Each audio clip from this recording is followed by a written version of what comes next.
அஸ்ஸலாமு அலைக்கும் வரஹ்மத்துல்லாஹி வபரகாத்துஹு. எல்லா புகழும் இறைவனுக்கே.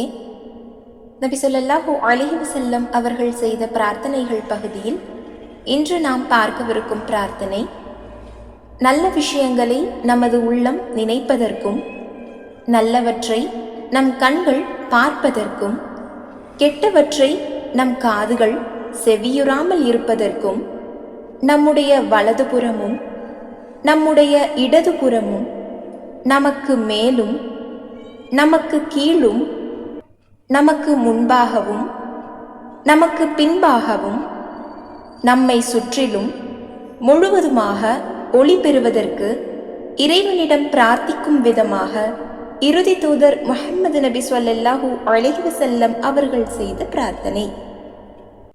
ஸஹீஹுல் புகாரியில் 6316வது செய்தியில் இப்னு அப்பாஸ் ரலியல்லாஹு அன்ஹு அவர்கள் அறிவிக்கிறார்கள், அல்லாஹ்வின் தூதர் ஸல்லல்லாஹு அலைஹி வஸல்லம் அவர்கள் ஒருமுறை ஃபஜ்ர் தொழுகைக்கு செல்வதற்கு முன்பாக பின்வரும் துஆவினை ஓதி இறைவனிடம் பிரார்த்தனை செய்தார்கள்.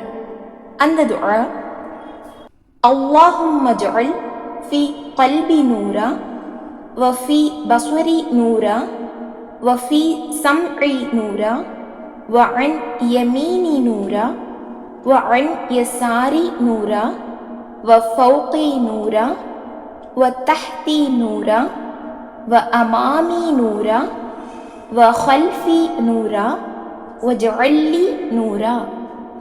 இதன் பொருள், எங்கள் இறைவா, என்னுடைய இதயத்தில் ஒளியை ஏற்படுத்துவாயாக, என்னுடைய பார்வையிலும் ஒளியை ஏற்படுத்துவாயாக, என்னுடைய செவிப்புலனிலும் ஒளியை ஏற்படுத்துவாயாக, என் வலப்பக்கத்திலும் ஒளியை ஏற்படுத்துவாயாக, என் இடப்பக்கத்திலும் ஒளியை ஏற்படுத்துவாயாக, எனக்கு மேலேயும் ஒளியை ஏற்படுத்துவாயாக, எனக்கு கீழேயும் ஒளியை ஏற்படுத்துவாயாக, எனக்கு முன்னாலும் ஒளியை ஏற்படுத்துவாயாக, எனக்கு பின்னாலும் ஒளியை ஏற்படுத்துவாயாக, எனக்கு எல்லா திசையிலும் முழுவதுமாக ஒளியை ஏற்படுத்துவாயாக.